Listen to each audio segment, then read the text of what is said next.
नमस्कार। आप सभी से अनुरोध है कि अपना कैमरा और माइक बंद रखें। नमस्कार, आदाब, सत श्री अकाल and good evening to everyone present over here. रंगमंच की दुनिया के सारे कलाकार आप सबके सबसे तहे दिल से स्वागत करते हैं। जैसा कि आप सभी जानते हैं कि आज रंगमंच की दुनिया द्वारा आयोजित थिएटर फेस्टिवल का छठा दिन है और आज की प्रस्तुति है नाटक जी जैसे आपकी मर्जी। आज का नाटक हम सभी की आम जिंदगी पर निर्धारित है। ये नाटक नादिरा जहीर बब्बर द्वारा लिखा गया है। नादिरा जी ने इस नाटक में 4 स्त्रियों की कहानी बताई है: दीपा, वर्षा, सुल्ताना और बबली। वास्तव रूप में ये कहानियां सिर्फ इन 4 लड़कियों की नहीं बल्कि हर उस स्त्री की है जो किसी न किसी तरह से अपनी आम जिंदगी में स्टीरियोटाइप्स का शिकार बनती। इस कहानी को डायरेक्शन दी है हमारे निर्देशक जितेंद्र चथानी सर ने। सर हमारे आरकेडी और जेसी प्रोडक्शंस के फाउंडर एंड डायरेक्टर हैं। नाटक की अवधि 40 मिनट है। आप सबसे अनुरोध है कि बेहतर अनुभव के लिए नाटक को गैलरी मोड में देखें और नाटक के दौरान अपने माइक और कैमरा बंद रखें। तो शुरू करते हैं नाटक जी जैसे आपकी मर्जी।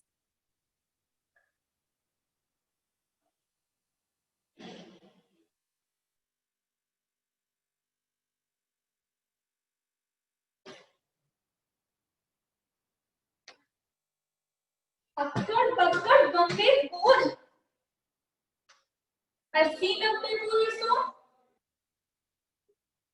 पाव रोटी बिस्कुट भैया खाए कुटकुट पहने देखे टुक टुक दादी बोले वेरी गुड।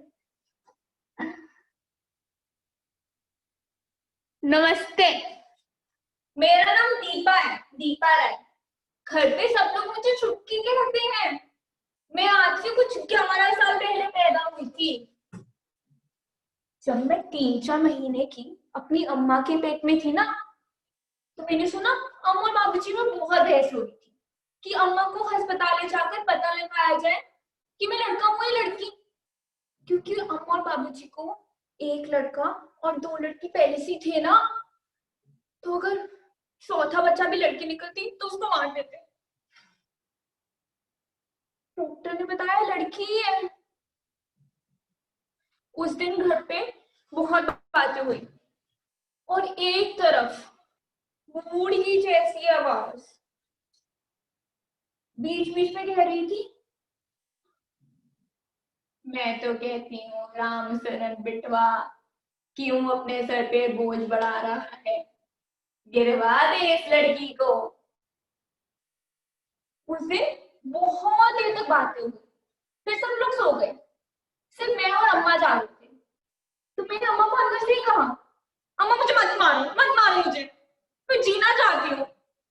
लेकिन अम्मा ने कुछ कहा ही नहीं, बस रोती रही रोती रही। फिर अगले दिन पता नहीं अम्मा बाबूजी के साथ डॉक्टर के पास गई और पता नहीं वहां बात कैसे शुरू हुई, लेकिन डॉक्टर ने बाबूजी से कहा मैं आपकी रिपोर्ट पुलिस में कर सकती हूँ, आपकी हिम्मत भी कैसे हुई इस काम के लिए मेरे पास आने की। ये सुन के बाबूजी तो एकदम गुस्से से बाहर निकल गए, लेकिन अम्मा अम्मा वहीं खड़ी रही और धीरे से डॉक्टर से कहा क्यों डॉक्टर। फिर क्या, फिर 6 महीने बाद मैं पैदा हो गई। मेरे पैदा होती ना जो सिस्टर है उसने मेरी दादी से कहा माता जी मिठाई खिलाओ मिठाई। मेरी दादी ने बिना एकदम चमक के जवाब दिया, मिठाई मिठाई किस बात की? अरे तीसरी करंजली पैदा हुई है, हमारी तो किस्मत ही फूट गई। फिर क्या, फिर 2-3 दिन बाद मैं अपने घर आ गई और मेरा नाम 2 अक्षर से निकला, 2 अक्षर से। मैं तो एकदम डर गई कि मेरा नाम दादी में रख दे, लेकिन दीपा रखा गया, दीपा। मुझसे बड़ा मेरा एक भैया है, उसका नाम है अंशुमन, और उससे बड़ी मेरी 2 दीदियां हैं। बड़ी दीदी का नाम है दुर्गा, छोटी दीदी का नाम है लीला। हमारे जो बाबूजी है ना पूरे एरिया में लोगों में नाम करते हैं, हम वहीं पर रहते हैं, रेलवे कॉलोनी में। हमारे क्वार्टर के आगे एक कंपनी बाग है। वैसे एक सीक्रेट बताऊं, वहां बाग फाग कुछ है नहीं, बस बच्चे खेलने जाते हैं। सिर्फ मैं और मेरी दीदियां नहीं आ पाती है, क्योंकि हम ही तो घर का सारा काम करती हैं। हम लोग झाड़ू करती हैं, कपड़े करती हैं, बर्तन करती हैं। अम्मा अम्मा सौदा लाती है, रसोई भी तो वही संभालती है। भैया भैया घर का कोई काम नहीं करता। जब वो रात को पिक्चर देख के या खेल कर कंपनी बाग से गाना गाते हुए आता है ना, कह दो ना, कह दो ना, यू आर माय सोनिया, तो दादी को चिल्ला के कहती है, छुटकी, अरे दिख नहीं रहा भैया है, पानी मिला पानी। और मुझे गुस्सा आता है बहुत कि भैया कुछ पानी भी नहीं पी सकता।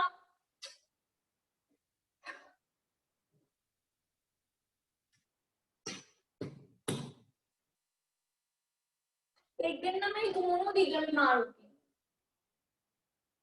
घर का सारा काम मुझे और अम्मा को करना पड़ा, पर मैं इतना थक गई काम करते करते, पर उसके बाद मैं फिर भी पढ़ने बैठ गई।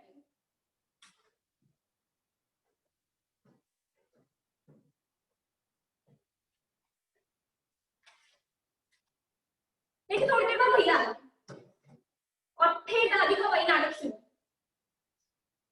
ये क्या किताबें लेके बैठी है, और भैया आए हैं, पानी पिला पानी। मुझे भी गुस्सा आ गया, मैंने भैया से कहा भैया पानी क्यों पी। और ये सुनते भैया ने मुझे बहुत मारा। तू ना ढीठ हो गई, ढीठ। एक दिन इतनी पिटाई करूंगा ना, सारा घर ठिकाने आ जाएगा, ठिकाने तेरा। ये सुन के ना बाबूजी भी अंदर से बोले,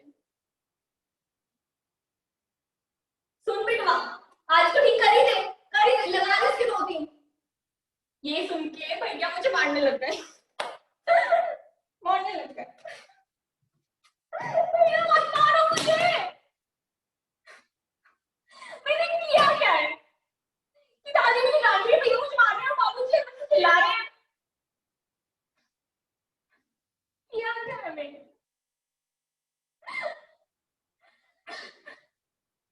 ये सुन के बाबूजी अंदर से आए और मेरा मेरा हाथ देखते हुए मुझे पोटली में बंद कर दिया।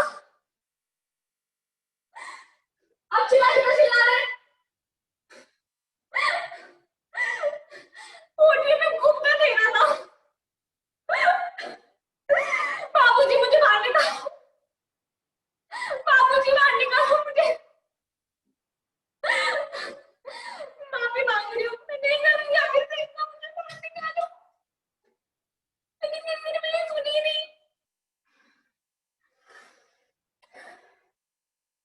चुप रहो निर्मला, लड़की जात है, लड़की की तरह पालो, ये लड़कों की तरह मिजाज मत हो इसको।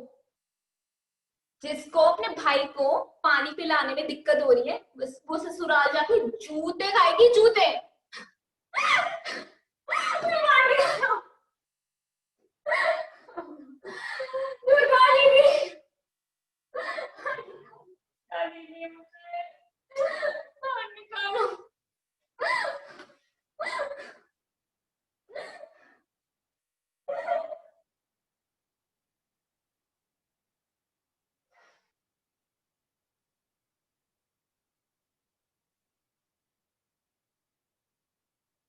सुबह मुझे दुर्गा दीदी की आवाज आई, बाबूजी छुट्टी के दिन यहाँ पे खाने आना, दरवाजा खोल दो फैमिली का, खोल दे, लेकिन तमीज सिखाई से तमीज।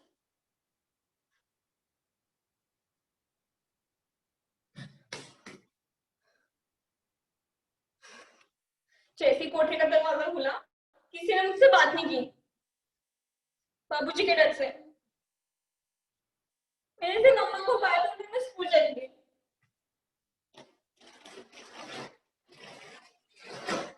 अम्मा अम्मा,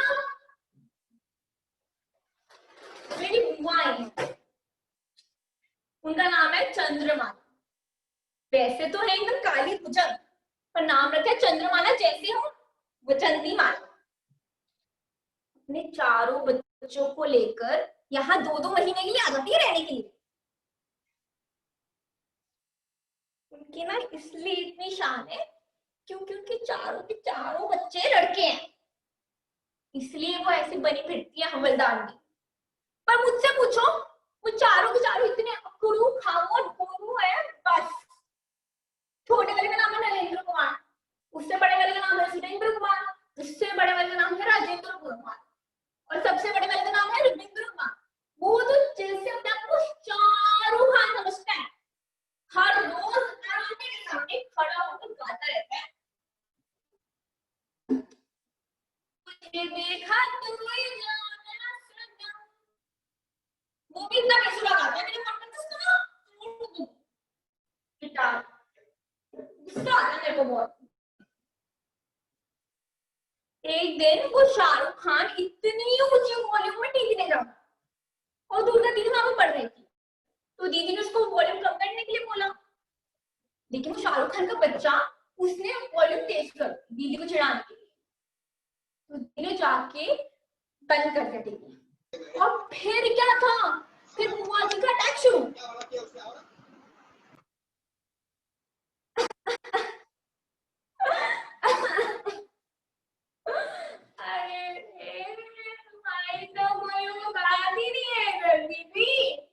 चलो बच्चों, सामान मांगो सामान। हम क्या गरीब है, हमारे घर में टीवी भी नहीं क्या? चलो सामान मांगो सामान। ये सुन के मेरी अम्मा तो एकदम पैर हिली, दीदी दीदी मुझे माफ कर दो दीदी। तुमको भी तुम्हें मार दिया और वो आगे से माफी मांगने के बाद, और इतनी देर में बाबूजी आ गए। उन्होंने तो कुछ देखा नहीं, कुछ सुना नहीं, और कुत्तिया कमीनी, एक कुत्तिया कमीनी तेरी हिम्मत कैसे हुई? ये सुन के मुझे गुस्सा आ गया। तो इससे पहले मैं अपनी स्कूल यूनिफॉर्म प्रेस कर,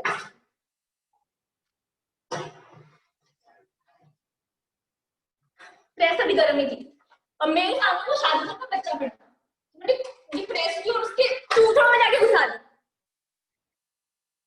वो शाहरुख खान का बच्चा कहते हुए मिला, अरे मम्मी मेरी छोटा अम्मा रे। मैंने इससे वहीं पे गिराया और मैं भाग गई। मैं जाके नदी के किनारे छुप गई, और जब मैं रात को अपने घर पहुंची तो मैंने देखा जो वाजियों की साड़ी पलटर ऐसे ना नाराज हो चली गई। और रही बात वो शाहरुख खान की, अब वो ऐसे गाता होगा, मुझे कुछ होता है। मजा नहीं आ गया मुझे तो, मजा आ गया सही है।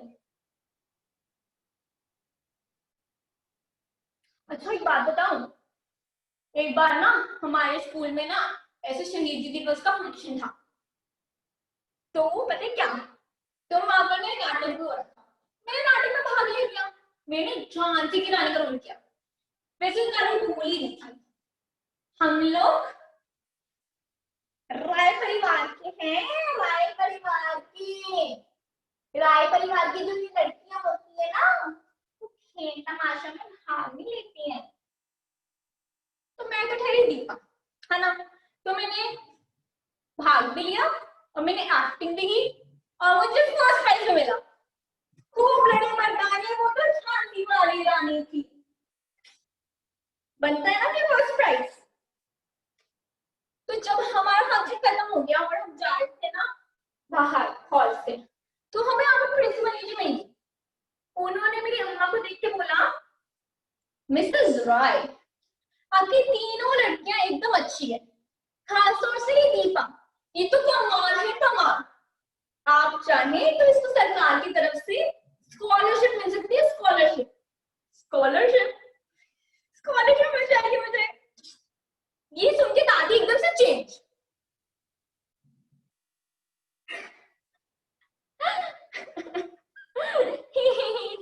प्रिंसिपल जी, दीपा दीपा आप सुनो, प्रिंसिपल जी क्या दीपा रे, दादी का ना तो हमेशा ही ऐसा है ना, मुझे ना मेरी बहनों को कभी भी मैं कपड़े पहनने को नहीं मिले। हमारे एक बार कपड़े बनते हैं वो भी दिवाली पे और एकदम ऐसे पड़ियों से, लेकिन भैया के कपड़े उनकी ऊंची ऊंची दुकान से कपड़े बनवाए जाते हैं। हम आंटी को भी बर्थडे भी नहीं मनाते। भैया का बर्थडे, उनका बर्थडे भी बनता है, केक भी आता है और गुब्बारे भी होते हैं, सब होता है उनके बर्थडे पे। ऐसा नहीं है कि हमें भैया के बर्थडे पे खुशी नहीं होती है, होती है हमें भी खुशी, पर हमारा बर्थडे वो भी तो मनाना चाहिए ना, हमें भी तो बर्थडे मनाना है, हमें भी हैप्पी बर्थडे टू यू चाहिए।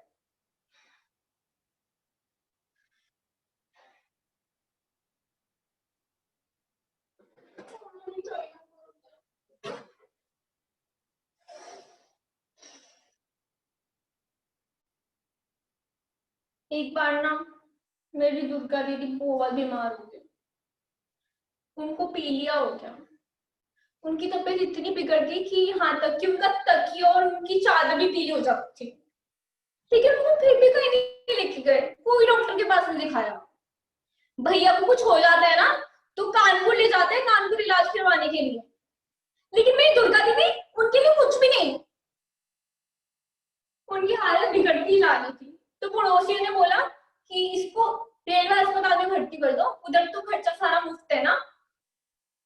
तो फिर दुर्गा दीदी को रेलवे अस्पताल में भर्ती कर दिया।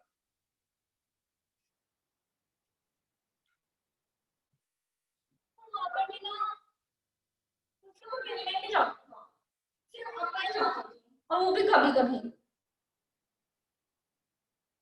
एक दिन ना हॉस्पिटल से वार्ड बॉय से भागा भागा आता है,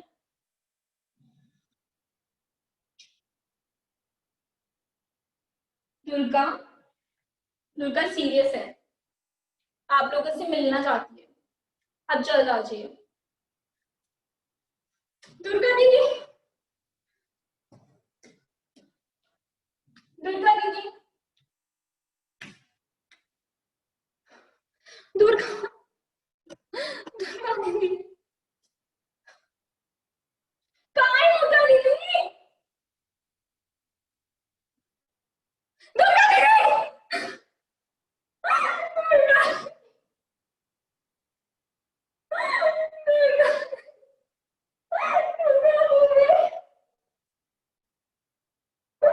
दुर्गा दीदी, दुर्गा दीदी,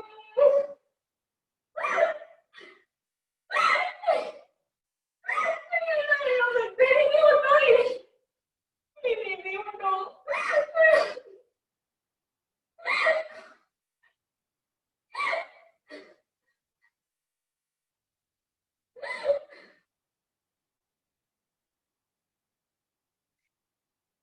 कभी मुझे ऐसा लगता है कि दुर्गा दीदी की मौत का दुख सिर्फ मुझे और दीदिया दीदी को ही है।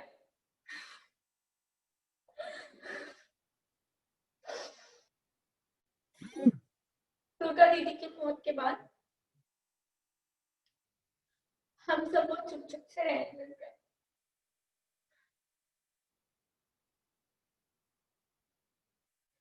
दीदी का एक टिन का डब्बा था, जैसे मिठाई के डब्बे होते हैं, जब लीला दीदी ने उसको खोला तो उसमें से कान के छोटे छोटे ड्रॉप्स और डायरें निकली और चार चार मेडल भी थे। मेरी वीडियो में जब फर्स्ट आती थी ना,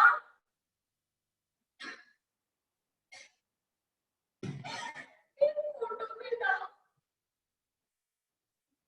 जो उनकी 10वीं से, जो उनकी 10वीं की सहेलियों ने खींचा था। तो मैंने वो फोटो लिया और मैंने उसे दीवार पे चिपका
अरे देवा, रो तो रही है।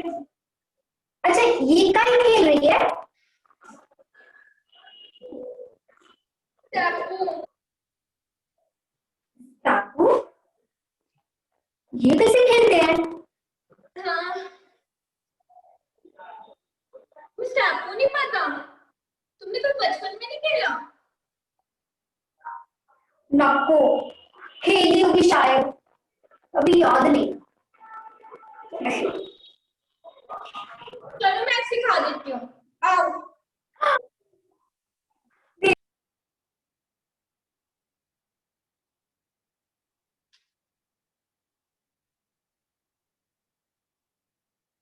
आओ।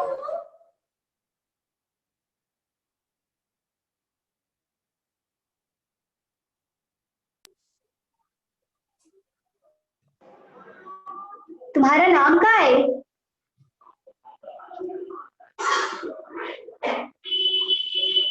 मेरा नाम नहीं जानती? तुम मुझे पहचानती भी नहीं हो।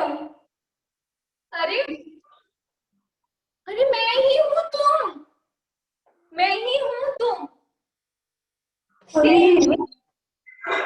मैं तू है? मैं अंजे?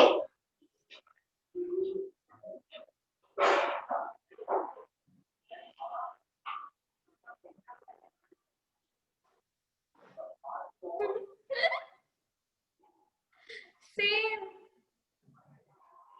अरे मतलब?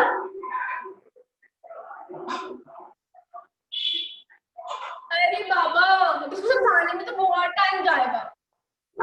ये लो सुनो, ये लो गीटे, ये जो खाने बने हैं ना, ये स्टेपू है। तुम यहीं खड़ी रहना, मैं अभी आ रही हूँ। और सुनो, दिमाग को समझ जोर मत देना, जितना है वो भी खत्म हो जाएगा। Okay bye. अरे देवा रे देवा, आजकल के बच्चे रे देवा, ये एक्स्ट्रा स्मार्ट। ये हम लोगों का जमाना था, 7वीं क्लास में जाने के बाद यहाँ नहीं बैठना, वहां नहीं बैठना, ये नहीं खाना, वो नहीं खाना।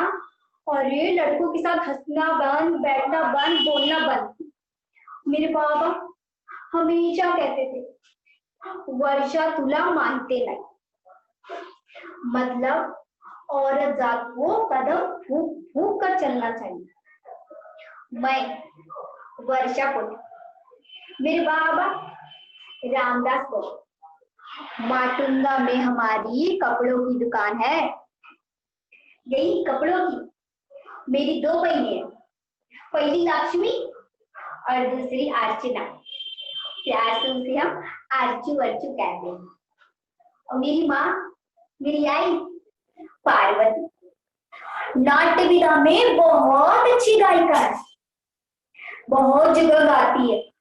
बाबा उसे कभी नहीं रोकते, लेकिन कभी बाबा से पूछो कि बाबा कैसा गेला,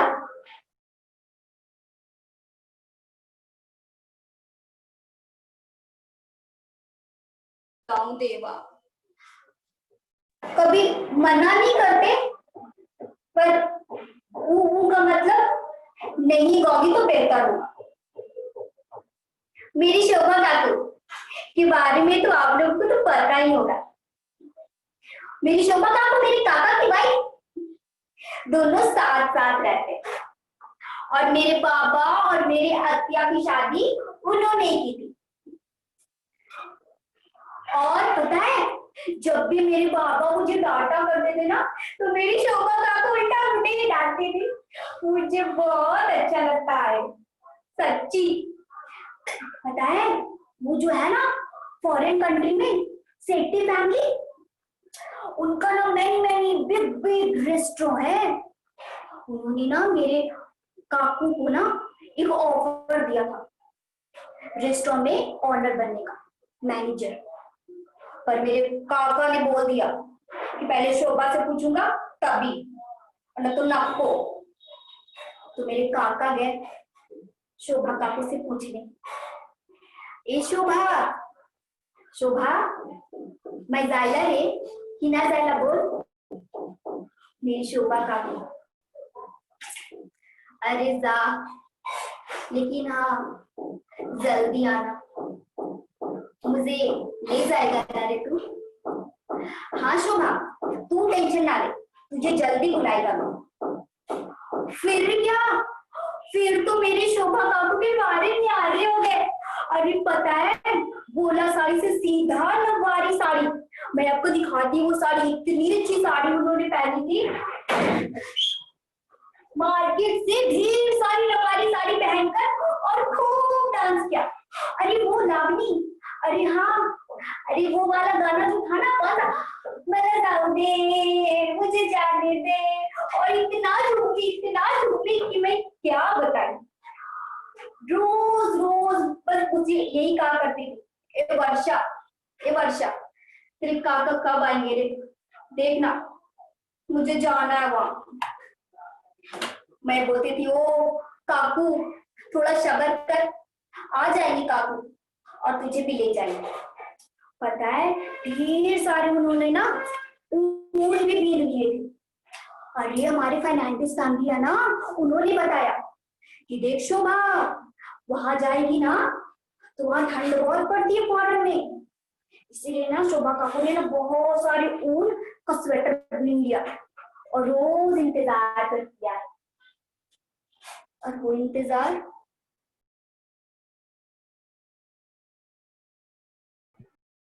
15 साल इंतजार की।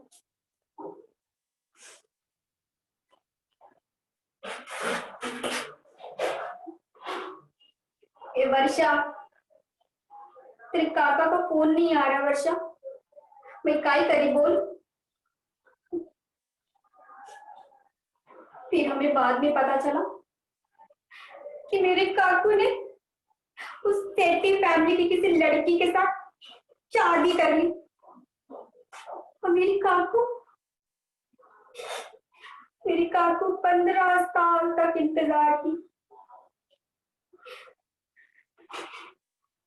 एक दिन 15 साल के बाद बाहर से वो भारत आई। काकी को नहीं बुलाया उन्होंने, अपने बच्चे को ताजमहल घुमाने लाए। मेरी शोभा काकू बाबा के सामने गिड़गिड़ाती रही, बहू बहू प्लीज बहू, बहू मुझे एक बार जाने दे, बहू मुझे एक बार जाने दे, बहू मुझे एक बार मिलना है बस एक।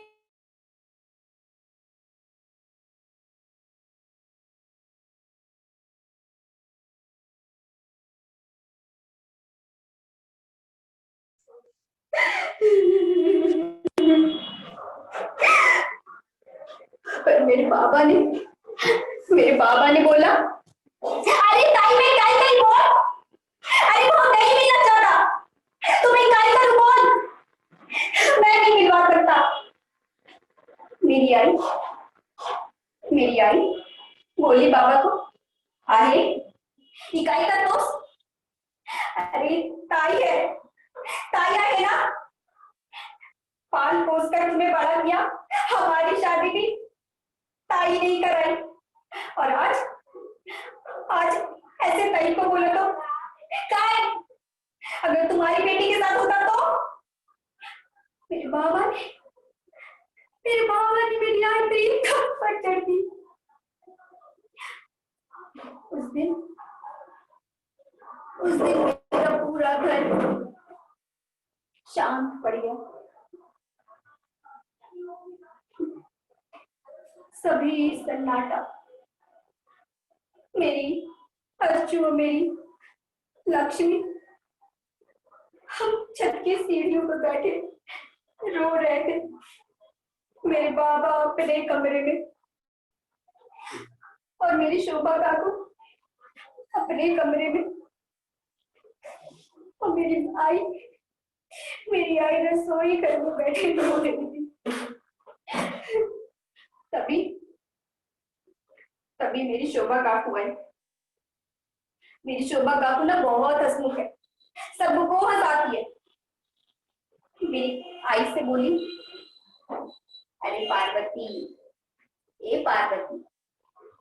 अरे काय झालं रे? काय रोत? मत रो, मेरे लिए इतना टेंशन ना ले। चल तू गाना सुना, गाना सुना ना, तू बहुत सरस गाती सुना।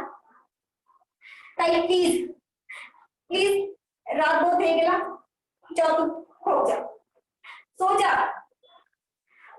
अच्छा ठीक है, मैं सो जाती हूँ, जा तू भी सो जा। सो गई। उस दिन सभी घर में सो गए।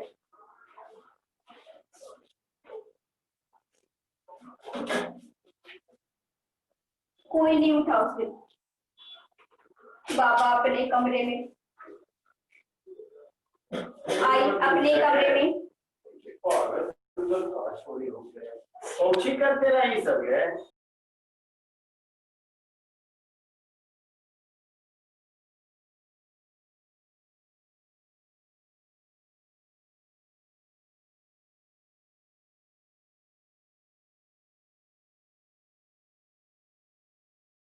सब करते रहे। सदा सर्वदा देव तुझा घर।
जान दे दी,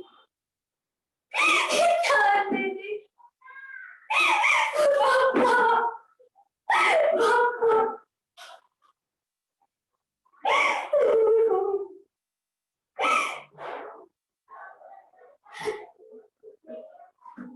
मैं आप लोगों से पूछती है कि काय हम लेडीज को ये सिखाया जाता है कि पति की सेवा करने में कामयाबियां है। काय हमारे सपने नहीं, हमारी ख्वाहिशें नहीं। बोलो।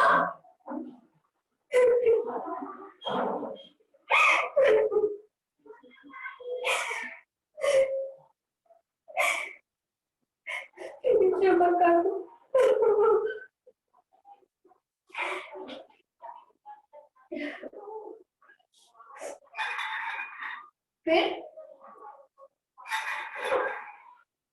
फिर उसके बाद मेरे बाबा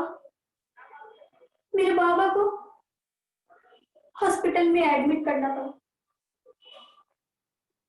और डॉक्टर ने बोला कि इन्हें ट्यूमर है। 50-60 हजार रुपए खर्च होंगे और 6 महीने का बेड रेस्ट अलग। मैं और मेरी आई बस हॉस्पिटल से घर से हॉस्पिटल। मेरे बाबा ठीक हो जाए बस। घर में पैसे नहीं थे, वो टेंशन हो रही थी कैसे ठीक करेंगे। बस उसके बाद बिरादरी वाले का आना चालू। बोलते हैं अरे पोटे तेरी 3 बेटियां हैं रे पोटे, एक बेटा होता तो ये दिन नहीं देखना पड़ता। अरे देवा, बचा रे बचा इसे। अरे मैं पूछती है, अगर बेटा होता तो पेट से ट्यूमर निकालता क्या? बोलो। नहीं ना। हमें बात भी नहीं दोगे, हमें भी तो इम्पोर्टेंस दो, तभी तो हम करेंगे ना। उसके बाद मैं और मेरी आई हॉस्पिटल गए और बाबा का इलाज कराया। और अर्चना और लक्ष्मी घर संभालती थी। फिर बाबा ठीक हो गए, लेकिन तब कोई बिरादरी वाले नहीं आए जानने के लिए कि सब ठीक है कि नहीं है। बस ताना देने आते हैं ये बिरादरी वाले, और कुछ नहीं। रखो।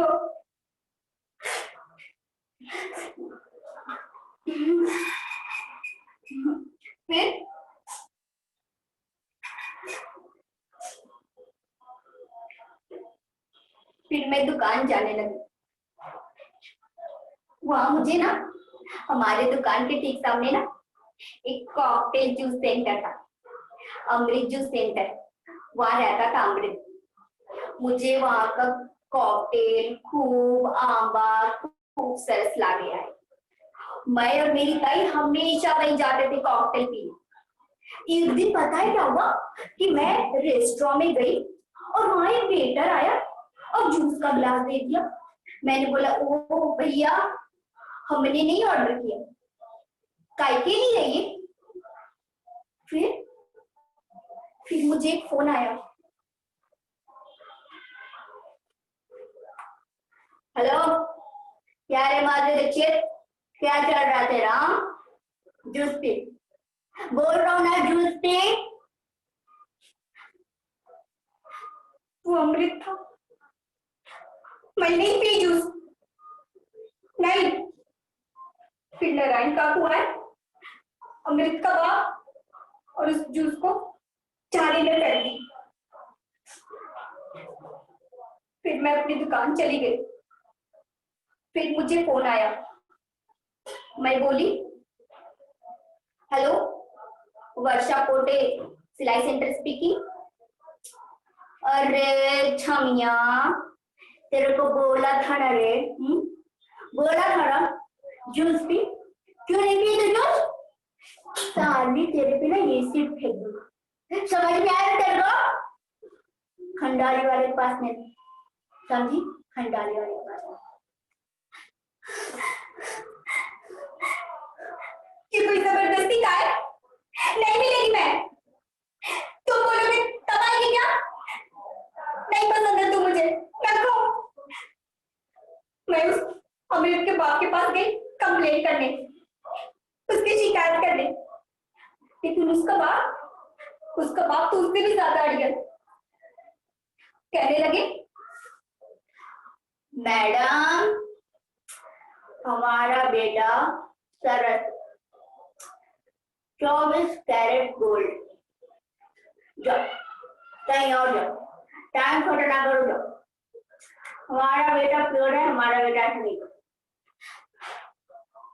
उन्होंने हमारी एक नहीं सुनी, हम लोग बात से चले गए।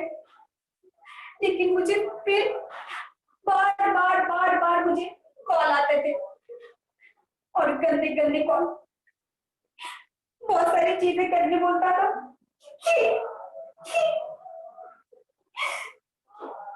मैं नहीं मानी। एक दिन मैंने पापा के सामने बोला कि अपनी सहेली मैं जाएगी पुलिस स्टेशन और उसकी कंप्लेन करेगी।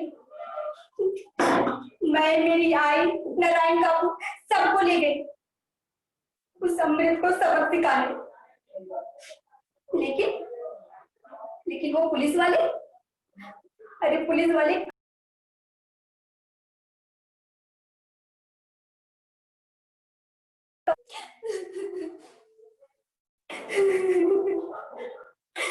उन्होंने कंप्लेन नहीं लिखी। कहते हैं मैं गई पुलिस स्टेशन, बोलते हैं ओ मैडम काय सांगला, काय टाइम बर्बाद कर रहे हो, जाओ कहीं और जाओ। जनरेट फाइल आना दो। मैडम जाओ, हमारे पास काम में देखो कितने सारे फाइल रखे हैं आप। टीचर मारेगा, दिमाग मत खराब करो, जाओ कहीं और एफआईआर हो गया, यहाँ एफआईआर नहीं होगा। मैं बोली सर अगर आपने हमारी कंप्लेंट न खोली थी ना, मैं वुमेन ऑर्गेनाइजेशन में जाके कंप्लेंट करेगी। फिर भी नहीं लिखा उस पे और हमें चला दिया। मैं बाहर में भी चली गई और मैंने तय कर ली कि मैं अब कभी नहीं जाएगी दुकान, कहीं और शिफ्ट कर लेगी दुकान, पर बाहर नहीं जाएगी।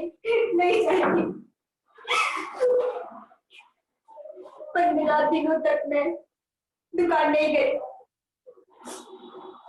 फिर 15 दिनों के बाद मैं कागजात लेने गई तो देखा वो अमृत नहीं है। मैं काका से बोली, काका, ओ नारायण काका, वो अमृत कहाँ है, क्या गेला? वो बोले, अरे बेटा उसने सब्जी वाले के साथ झगड़ा कर लिया। सब्जी वाले ने ना उसे पत्थर से खूब मारा और उसका सिर फूट गया।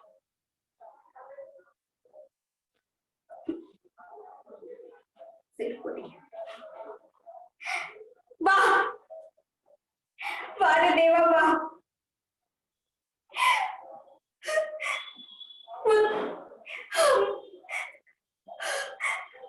हम लेडीज से अच्छे तो वो अनपढ़ लेडी है।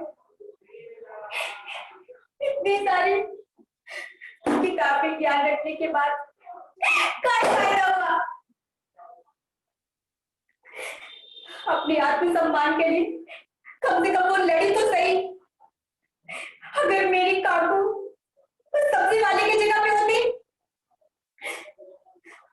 तो वो अपनी नसें काटने जान नहीं देती। डरको कब बोला? मैं आप लोगों से जानना चाहती है, आप लोग बताओ कि हम लेडीज को क्यों इतना डर डर के जीना सिखाते हैं? कहाँ है?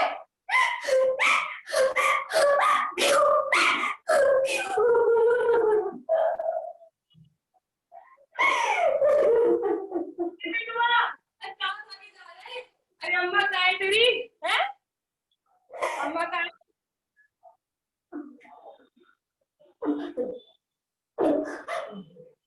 ये हो गया लाली? रो कह रही है? कुछ हो गया? मैं क्या रो रही है? नहीं रो के तो पूरा मोहल्ला कर लिया और कह रही है मैं क्या रो रही हूँ? है? नहीं, एक्सक्यूज मी, मैं तो आपको जानती तक नहीं। हाँ, अब जानती नहीं है, अब पहचानती तो नहीं है बेटा, लेकिन जानती जरूर है, क्योंकि हम सभी का एक अलग से रिश्ता होता है। अब तू अभी ना समझेगी लाली। देख गुड़िया ऐसा काय बोल रही है? अभी काय की स्टाफ वाली इतना लंबा लेक्चर दे के गई रे मग्गा। अरे काय आंटी सुनो, मैं चलती हूँ। गुड़िया बात तो सुन। अच्छा ठीक है, लेकिन याद रखियो आगे से रोइयो नहीं, क्योंकि रोने से कछु ना होवे। तो औरत का तो जैसे काम भी बन चुका है रोना। अब लड़कों को तो बचपन से सिखाया जाता है कि रो काहे रहा, लड़की है का, लेकिन औरत की तो जैसे पहचान ही बन चुकी है रोना। हम सुल्ताना है, इसी गुड़िया की उम्र के थे हम, इससे कछु साल छोटे ही होंगे, करीब 10-13 साल के थे हम जब हमारा निकाह तय कर दिया गया। हमारे शौहर हमसे उम्र में 10 साल बड़े थे। हम रखस्ती होकर घर पहुंचे ही थे कि कछु दिन तो हमारी सास हमको अपने साथ ही सुलाई। एक दिन घर पर कोई ना था। हम आराम से बरामदे पर बैठकर चटनी पीस रहे थे।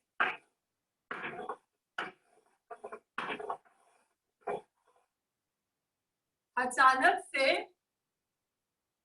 पीछे से हमारे शौहर आए और हमें उठा करके कार खोल के निकल दी।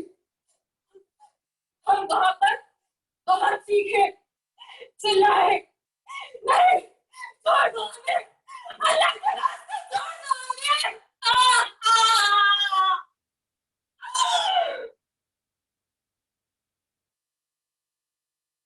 लेकिन उन्होंने हमारी एक ना सुनी। फिर हम बेहोश हो गए।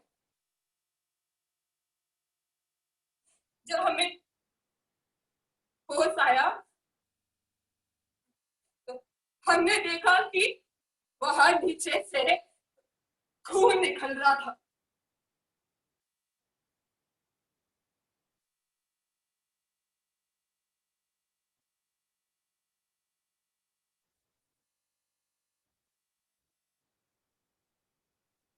कुछ देर बाद हमारी सास आ गई। पहले तो हमें देख के डर गई, फिर हमसे कहती, हाँ हाँ ठीक है, अरे अभी नहीं तो 4-5 महीने बाद तो करना ही था ना। अरे ऐसी कौन सी कयामत आ गई, चल चल गुड़िया काम कर अपना, चल चल। 2-3 हफ्ते तक वहां घाव रहा। हम 15 साल के हुए ही थे कि हमारी एक नन्ही सी गुड़िया हो गई।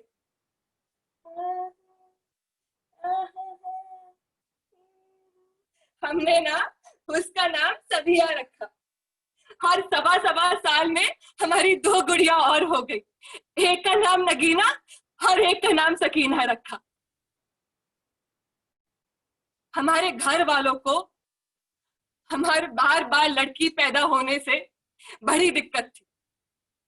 हमारी सास तो हमसे कहती, अरे तेरी उम्र में मैंने 4 लड़के पैदा किए थे, तुझसे घर का एक चिराग पैदा नहीं होता है। इसमें हमारी क्या गलती?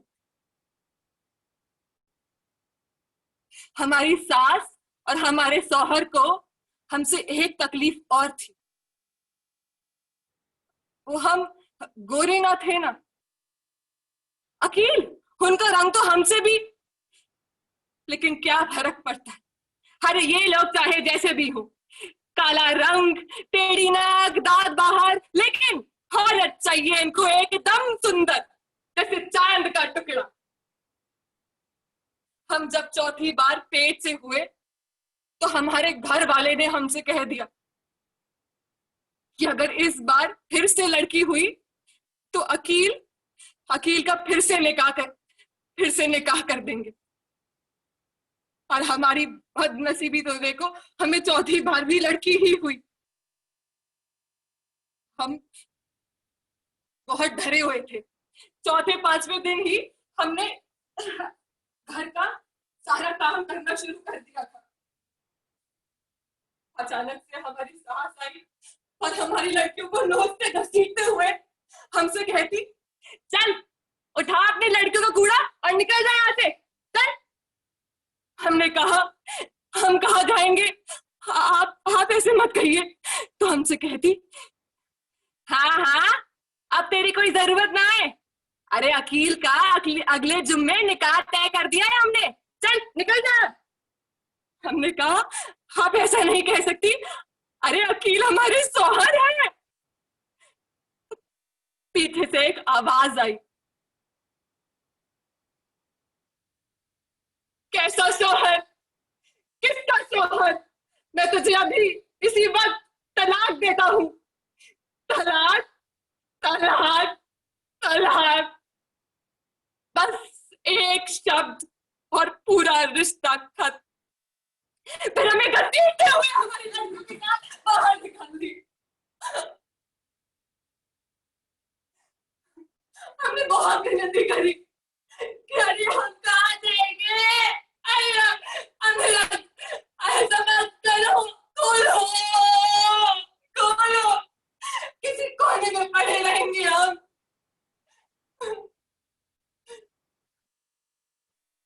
पर एक ना सुनी।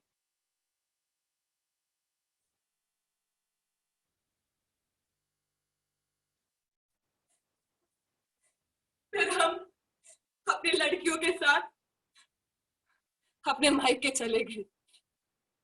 इस बीच हमारे पिता का देहांत हो गया था। हमारे हमारे दो भाई थे, उनकी औरतें बुरी ना थी, लेकिन एक बिन शौहर की औरत को, जिसकी चार लड़कियां हैं, उसे अपने घर पर कौन रखेगा। हम घर छोड़ करके फुटपाथ पर रहने लगे। हमने एक डंडा लिया, ढाला और चादर डाल के अपना घर बना लिया।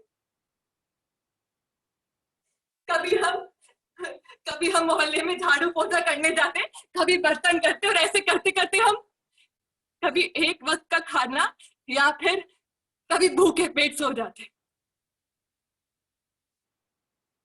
इस बीच हमारी दो लड़कियों का भी देहांत हो गया। एक को हैजा हो गया था और दूसरे को वो मोटरसाइकिल ने उड़ा दिया। हमें आज भी याद है हमारी नन्ही सी गुड़िया। हम अस्पताल गए थे उसको लेकर। डॉक्टर साहब देखिए ना, गुड़िया बहुत बीमार है, कुछ कीजिए। ना इतने पैसे ना है डॉक्टर साहब, आप जल्दी इलाज कर दीजिए, हम कुछ करेंगे ना। डॉक्टर साहब बीबी जी देखिए ना, डॉक्टर साहब क्या कह रहे हैं, पैसे दे दीजिए थोड़े, इलाज हो जाएगा। बीबी जी, बीबी जी, सगीरा, सगीरा, सगीरा।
हमारी बाकी की दोनों बेटियां हमारा घर पे काम में खूब हाथ बटाती। हमने 6-7 साल में एक झोपड़ी खड़ी कर ली थी अपनी। इसी बीच मोहल्ले में रहने हकीम साहब आए। हम जब भी दवा खाने से गुजरते तो हमें देख के वो शायरी करते। कहते, अरे रोशनी चांद से होती है, सितारों से नहीं। अब मोहब्बत एक से होती है, हजारों से नहीं। हाँ, हमें बड़ा गुस्सा आता, लेकिन हम क्या करते, चुपचाप से सर झुका करके वहां से निकल जाते। एक दिन हमारे बड़े भाई आए, हमसे कहते, अरे सुल्ताना, तेरी किस्मत तो चमक उठी। अरे गांव के हकीम तुझसे निकाह करना चाहते हैं। हमने मना करा तो हमारे भाइयों और भाभीियों ने हमें खूब मारा, खूब फटकारा।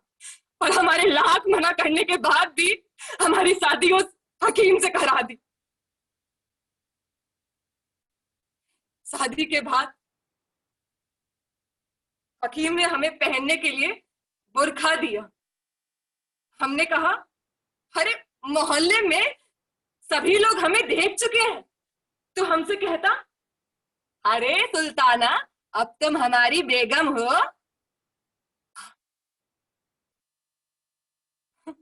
हम मन ही मन हंस पड़े और मन में जहर रखे हमने वो बुर्खा पहन ली। कुछ दिन बाद वो हमसे कहता, अब सबिया भी बड़ी हो गई है, उसको भी बुर्खा पहनाओ। हमने कहा क्यों? तो कहता, हमें ये हरगिज़ पसंद नहीं। अच्छी घर की औरतें मर्दों से क्यों और क्या नहीं पूछती। अरे हमारी भी कोई तो इज्जत है कि नहीं? बाहर है तुम्हारी इज्जत। अरे हम औरतों की आधी से ज्यादा जिंदगी तो इन मर्दों की इज्जत बचाते बचाते निकल जाएगी। हमने सबिया को अकेले में ही समझाया।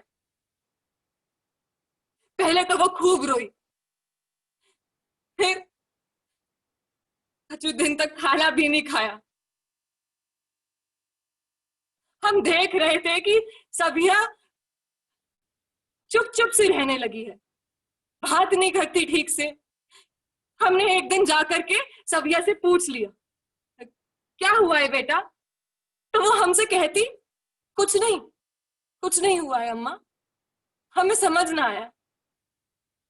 एक दिन हम ना सबिया के स्कूल गए थे उसकी फीस जमा कराने। तो हमें याद आया कि हम तो पर्चा घर पर भूल गए। हम जब घर लौटे तो हमने देखा कि घर पर कोई ना। हम सोच ही रहे थे कि सबिया और हकीम साहब कहाँ चले गए हैं। तो अचानक से बाथरूम से लोटा गिरने की आवाज आई। हम भागते हुए बाथरूम की तरफ गए। सबिया! सबिया! सबिया बिना कपड़ों के नीचे लेटी हुई थी और हकीम उसके ऊपर चढ़ा हुआ था। हमने धक्का उठाया और हकीम को ढेर मारा। हमारे बाहर से हकीम नीचे गिर गया। फिर हम उसे मारते गए।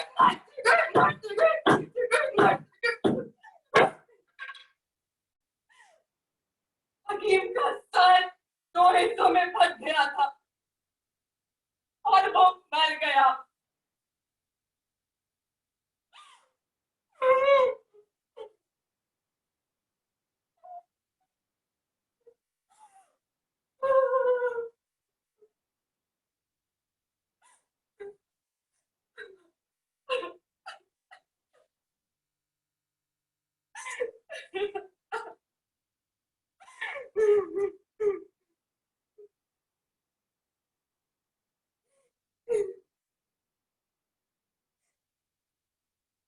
हमारी बेटियां हमारे साथ बहुत देर तक रोती है।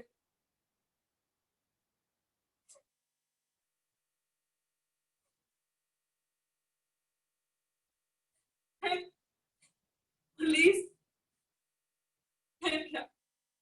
पुलिस हमको जेल ले गई और जेल जाने से पहले हमने सबिया को अच्छे से समझा दिया था कि अरे ये कठिन वक्त भी गुजर जाएगा, तुम अपना और अपनी छोटी बहन का अच्छे से ख्याल रखना और ज्यादा किसी से बोलना मत, पढ़ाई पर ध्यान देना।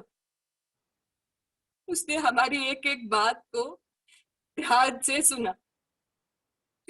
बेटियां भी जिम्मेदारियां निभा सकती हैं, पर हम उनको इस लायक समझते कहाँ हैं। हम जब जेल गए थे ना तो एक भले इंस्पेक्टर ने हमसे कहा था कि हमें ना ज्यादा देर की सजा ना होगी, हम जल्दी छूट जाएंगे जेल से। और वही हुआ, हम 1.5-2.5 साल में जेल से बाइज्जत बरी हो गए। जब हम अपने घर वापस गए तो मोहल्ले के सभी लोगों ने हमसे हमारी सविया की बहुत तारीफ करी। हमारी सविया 17 साल की हो चुकी थी, 12वीं पार कर ली थी उसने और वकालत करना चाहती थी। उसकी शादी की उम्र तो हो चुकी थी। हमने शादी की बात छेड़ी ही थी कि वो हमसे कहती, ना अम्मा, हम ना करेंगे शादी, जब तक हम वकील ना बन जाते हम ना करेंगे। अगर तुम पढ़ी लिखी होती तो आज हमको ये दिन ना देखना पड़ता। अब बात तो सही कह रही थी।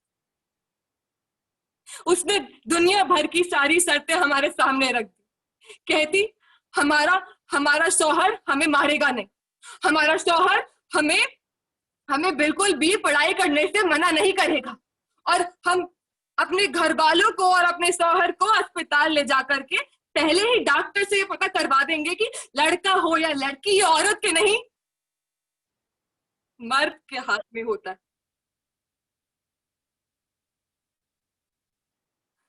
दुनिया भर की सारी शर्तें उसने हमारे सामने रख दी। फिर क्या, फिर हमें उसकी शादी की चिंता सताती रहती। रिश्ते आना बंद हो गए।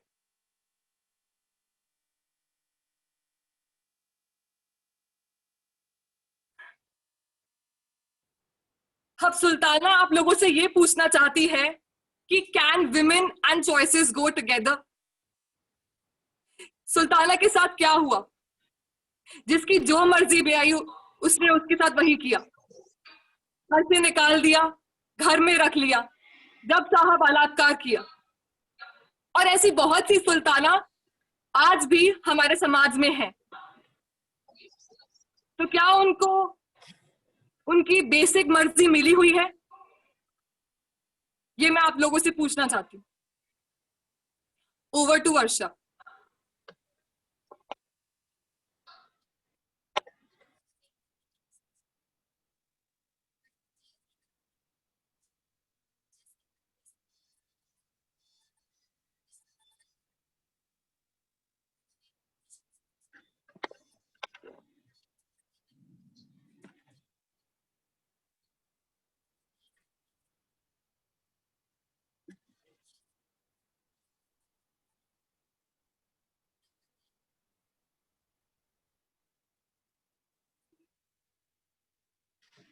Stop female feticide. Beti Bachao Beti Padhao. लड़कियां इस देश का भविष्य है। ये सब तो आप सबने सुना होगा। किसी ने ग्राउंड लेवल पे कोई चेंज देखा है? इस रियलिटी चेक के लिए आज हमने आपको ये रियलिटी चेक दिया। नमस्ते, मेरा नाम सुखमन है।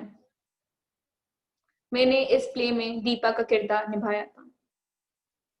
दीपा 11 साल की लड़की, दीपा इनोसेंट, कुछ पता नहीं है, सिर्फ आपसे एक सवाल पूछती है कि ऐसा क्यों होता है, क्यों उसको मार पड़ती है, क्यों उसकी अम्मा को मार पड़ती है, क्यों इतना भेदभाव है उसके और उसके भाई में। आज वो सवाल वो मुझसे पूछ रही है, आपसे पूछ रही है। आपकी जिंदगी में आपने कई दीपा देखी होंगी, कई दीपा आगे जाके देखेंगे। आपसे सवाल पूछती होगी कि ऐसा क्यों होता है, क्यों है इतना भेदभाव। क्या जवाब है आपके पास? क्या जवाब देते हैं आप? मैं पूछती हूँ आपसे। मेरे पास तो कोई जवाब नहीं है। आपके पास है तो आप बता दीजिए। हमें उम्मीद है कि आज इस प्ले को देख के आपके लिए कुछ बातें सामने आई होंगी, आप कुछ बातचीत करना चाहते होंगे। बस इसी उम्मीद के साथ हमने ये प्ले किया था।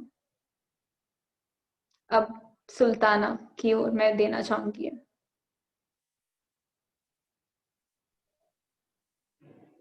नमस्कार दोस्तों, मेरा नाम शिवांगी है। मैंने इस प्ले में सुल्ताना का किरदार निभाया। सुल्ताना सिर्फ इस कहानी में नहीं है, बल्कि आज भी हमारे समाज में बहुत सी जगह है। सुल्ताना हर उस स्त्री का नाम है जिसने अपनी जिंदगी में बहुत कुछ सहा है, जिसने अपनी जिंदगी बाकियों की मर्जी के मुताबिक बिताई है। सुल्ताना कहानी में स्त्री होते हुए बहुत कुछ सहती है, पर जब उसकी बेटी के साथ वही चीजें होती हैं तब वो एक स्त्री नहीं, एक माँ बन जाती है। एक माँ जो अपनी बेटी को हैवानियत से बचाना चाहती है। ये कहानी हम सब ने इसीलिए करी कि क्योंकि हम सब कहीं ना कहीं उस रियलिटी से वाकिफ हैं जो हर लड़की को जिसके थ्रू गुजरना पड़ता है। तो हम चाहते हैं कि हम उसके बारे में बात करें और एक कहानी के थ्रू आपको वो चीजें दिखाएं, क्योंकि ये बहुत जरूरी है। जी जैसे आपकी मर्जी, इस टाइटल में ही बहुत कुछ छुपा है। जी जैसे आपकी मर्जी। Thank you. Over to Anjali.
नमस्कार।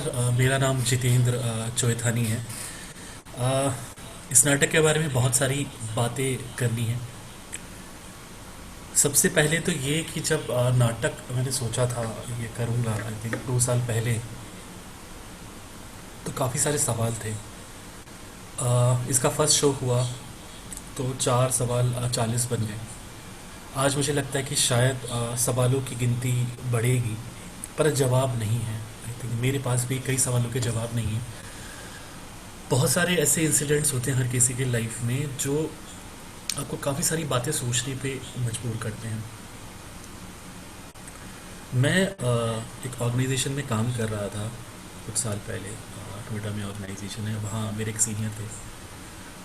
बहुत अच्छा व्यवहार और सब चीज़ें ठीक, मैरिड, 2 बेटियाँ भी थी उनकी। और वहीं पर एक मैनेजर थी जिनको मैं पर्सनली जानता था, उनका भी बहुत अच्छा नेचर था।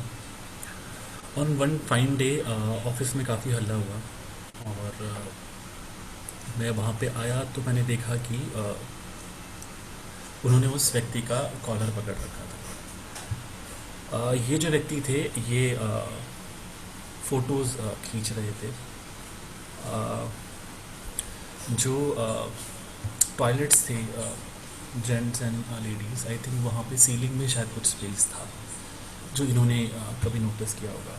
एंड मे बी उन्होंने वो रिफ्लेक्शन देखा और वो बाहर आई और उन्होंने कहा कि अपना कैमरा दिखाओ।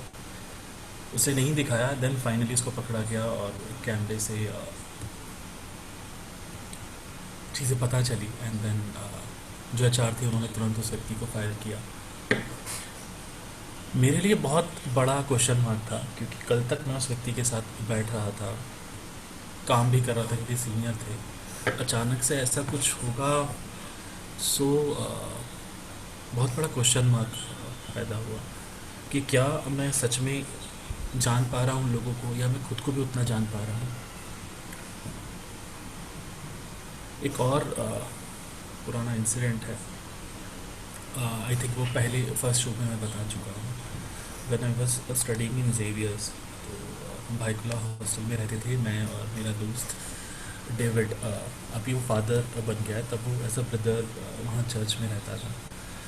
और उसके ज़्यादा दोस्त नहीं थे, वो ज़्यादा लोगों से बात नहीं करता था कि एज अ ब्रदर उसका स्केड्यूल बहुत हेक्टिक होता था। बट मैं उसका फ्रेंड था, क्योंकि उसका चर्च और मेरा hostel almost like 50 metres 100 metres इतना आसपास से। और एक दिन कैमरा लेना था, कुछ हॉकनिफिकेशन की असाइनमेंट थी, तो उससे बात हुई। दैन स्लोली मैं जाने लगा, एंड देन मैंने देखा कि बहुत सारी वहाँ गर्ल्स वेट कर रही थी कि डेविड आएगा, बात करेगा। पर क्योंकि मैं खड़ा था तो कोई शायद उन्होंने बात नहीं की, मैं चला गया। नेक्स्ट दिन डेविड ने मुझसे पूछा कि तुझे क्या लगा, क्या तूने गैस किया। मैंने कहा नहीं, मुझे पता नहीं कि आप क्या करते हो क्या नहीं करते हो। उसने कहा चल ठीक है, मैं पूरी कन्वर्सेशन को शॉर्ट कर रहा हूँ। And then he took me to the confession box. मैं और वहाँ डेविड बैठे, और वहाँ हमने स्टोरीज सुनी, ऐसी स्टोरीज़ की शायद यहाँ पर मैं बता भी नहीं पाऊँ।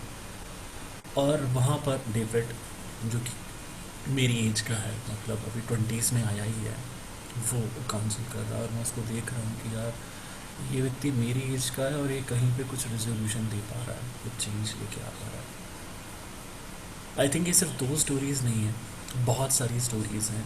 एक रिसेंट स्टोरी है, मेरी एक फ्रेंड है, she is a professor in college, और बहुत अच्छी सिंगर भी हैं, बहुत जगह उनका परफॉर्मेंस हुआ है नेशनल लेवल पे। सो उन्होंने एक इंसिडेंट मुझे बताया, आई थिंक आज वो हमारे शो में नहीं है,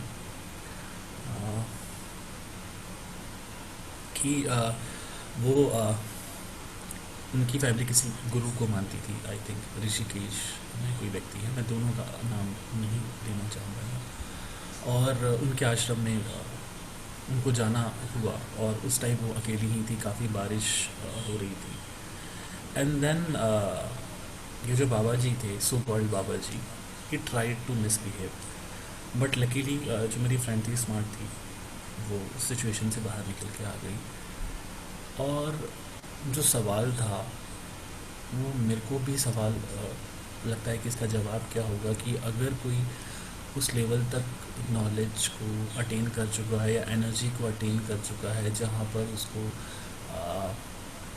सोल्स दिखती, समझ में आती हैं, वो शरीर के परे पहुँच गया, तो फिर वो ऐसे गलत कैसे कर सकता है।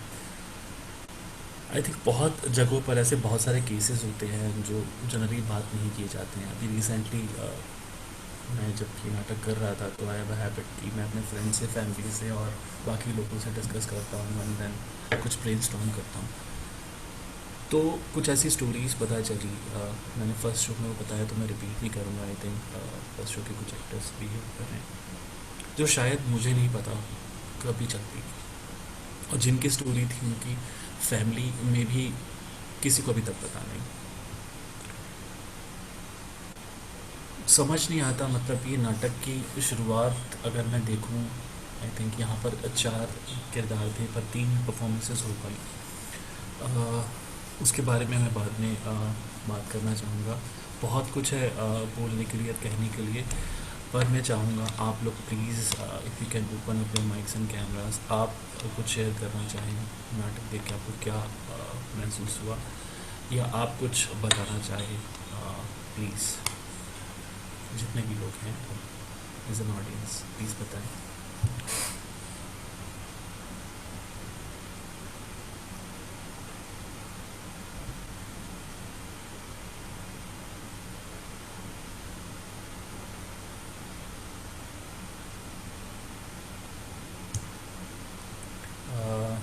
I think मेरे actors, if they are comfortable, they can open up their mics and cameras, and हम बात कर सकते हैं।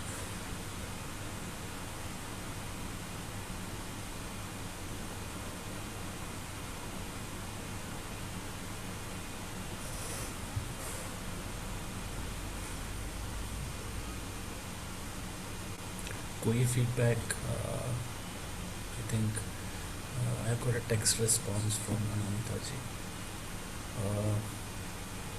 आई वुड रियली अप्रिशिएट अगर आप लोग बता पाएँ आपको कैसा लगा. You can share.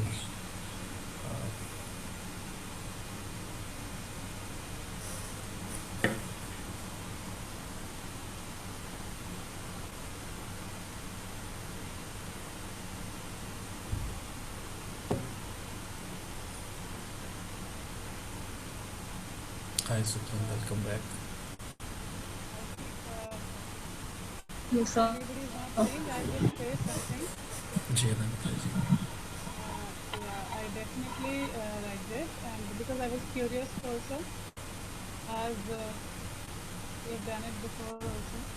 तो अच्छा लगा, सबका एक्टिंग मुझे बहुत अच्छा लगा, और स्पेशली सबके थोड़े थोड़े अलग अलग जो क्रिएटिविटी एक ही चीज़ को दो लोग कैसे अलग अलग कर सकते हैं वो देखने वो भी बहुत अच्छा लगा.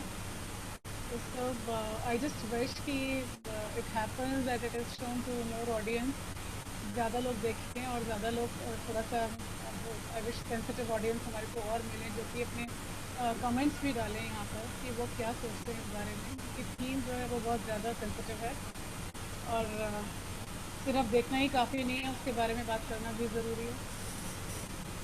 तो यही मैं बोलना चाहूँगी औरों को भी to just come forward and share your ideas and share what you feel, share how you feel about it.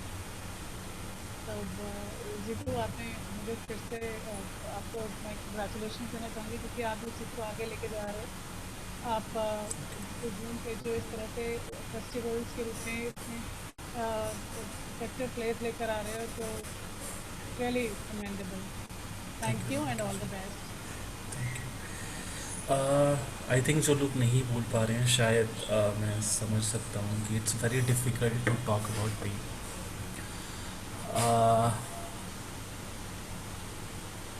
काफ़ी कुछ आई थिंक कहने और बोलने के लिए, बट आई थिंक अगर डिस्कशन होता तो शायद मैं कहना चाहता और बताना चाहता ऑडियंस को. So it's fine. Thank you so much for coming. I am very thankful to the 4 people present. Gauri Bhardwaj जो बबली का कैरेक्टर करने वाली थी, अंजलि वर्षा पुटे के किरदार में, सुखमन जिन्होंने दीपा का कैरेक्टर लिया, एंड देन उसके अलावा शिवांगी जी जिन्होंने सुल्ताना का कैरेक्टर लिया. सच में बहुत ज़्यादा डिफ़िकल्ट था वैसे कॉम्प्लेक्स प्ले को लेकर के काम करना, और प्रोसेस भी बहुत हार्श रहा है. मैंने जब इवेंट शेयर की थी तो सच में मैंने देखा था कि it's very difficult for a director to do such kind of a play, and these stories really haunt you क्योंकि आपके पास खुद अपने रेफरेंसेस हैं, एंड देन इतनी सारी पेन वाली स्टोरीज़ लेकर के आगे जाना और परफॉर्म करना, लोगों से करवाना. एंड देन कई बार ये डर भी होता है कि अगर एक्टर्स कोई मेथड यूज़ कर रहे हैं, डायरेक्टर कोई मेथड यूज़ करवा रहा है तो कहीं एक्टर्स बहुत ज़्यादा डीप में ना चले जाएं, बिकॉज मैं जानता हूँ कुछ एक्टर्स को पर्सनली पहले काम भी किया है, तो it's very difficult to come out of performance, and it's actually very difficult, and same way director के लिए भी मुश्किल होती है. बहुत सारे केसेस में आई थिंक मुझे लगता है कि कम्युनिकेशन शायद नहीं हो पाता. और आई थिंक मैं कल बात कर रहा था मोनिका जी से जो एक psychologist and she is a healer, तो उन्होंने एक पॉइंट मुझे बोला जीतू कि कई बार होता है कि दूसरा वाला सुनना ही नहीं चाहता है, तो आप जो बात बोल रहे हो वो पहुंचती नहीं. पर मुझे लगता है कि बातें होनी और बातें कहनी बहुत ज़्यादा ज़रूरी है. इसीलिए I make it a point, मैं जितनी फ्रेंड्स हैं, जितने भी लोगों को जानता हूँ, I always try to hear them, and then लगता है कि यार यहाँ पर मेरे अंदर बहुत ज़्यादा स्कोप है खुद को इम्प्रूवमेंट करने का. And with each day and each passing hour a lot of things can change in me. I know I cannot change the society alone. With these nice people, with a good team, शायद कुछ possible हद तक हम जा पाएँ, पर बहुत जगह पर सिर्फ हम टेक्स्ट में या न्यूज़पेपर में और सिर्फ टीवी पे ही ऐसी बातें देख पा रहे हैं। जब ग्राउंड रियलिटी की बात आती है, Sukhman is very right in saying that. So चीज़ें बहुत चौंकाने वाली हैं और कई जगहों पर अभी भी ऐसी चीज़ें जानने को मिलती हैं। बहुत अच्छा लगा आप सभी लोग आए, और अच्छा लगता अगर आप लोग अपना फीडबैक शेयर करते। आप लोग बाद में भी इस टेक्स्ट हम लोग को बता सकते हैं कैसा लगा आपको ये नाटक। I am really really very thankful to these 4 brave girls जिन्होंने ये सब्जेक्ट पे मेरा साथ देने का डिसाइड किया। बहुत सारी प्रॉब्लम्स हुई परफॉर्मेंस में भी, और बहुत डिफ़िकल्ट भी था एक प्रोसेस से निकल के उसको काम को करना। And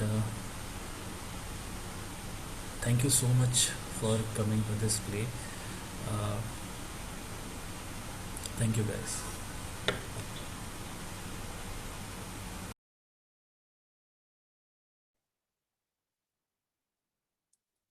शुक्रिया दोस्तों आप सभी का हमारे नाटक में बरकरार रहने के लिए। हम आप सबको एक खास बात बताना चाहते हैं जाने से पहले कि जी जैसे आपकी मर्जी आरकेडी के 2 टीम्स ने प्रिपेयर किया। दोनों नाटक 24 सितंबर को होने थे, जिसकी एक खास वजह थी। पर due to some technical problem एक टीम 24 सितंबर को परफॉर्म कर पाई और एक टीम ने आज परफॉर्म किया। इस नाटक को 24 सितंबर को परफॉर्म करने की खास वजह ये थी कि इस दिन अमेरिका की एक थिएटर प्रोड्यूसर डायरेक्टर चिराइल क्रॉफोर्ड का जन्मदिन होता है। 1902 में जन्मी चिराइल, जिन्होंने अपने जीवन के 50 साल रंगमंच की दुनिया को दिए। She acted with the Theatre Guild from 1923 and became its casting manager. She helped found the Group Theatre in 1931, a co-founder of Actor Studio in 1947. She went on to serve as its executive producer. Her notable Broadway production included Brigadoon in 1947, Tennessee Williams' The Rose Tattoo in 1951, and The Sweet Bird of Youth in 1959. It has been a wonderful occasion to pay respect to the wonderful lady. Thank you. Thank you, everyone.